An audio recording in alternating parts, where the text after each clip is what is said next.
geeft precies de gevoelens.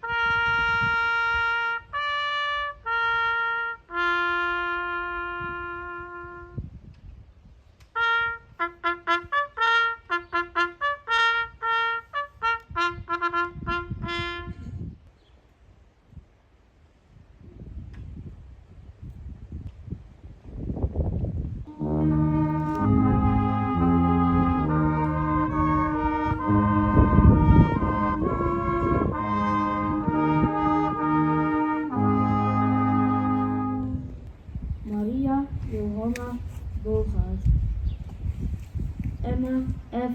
Martens. Met meningen, stellingen, harde uitspraken en bravoure.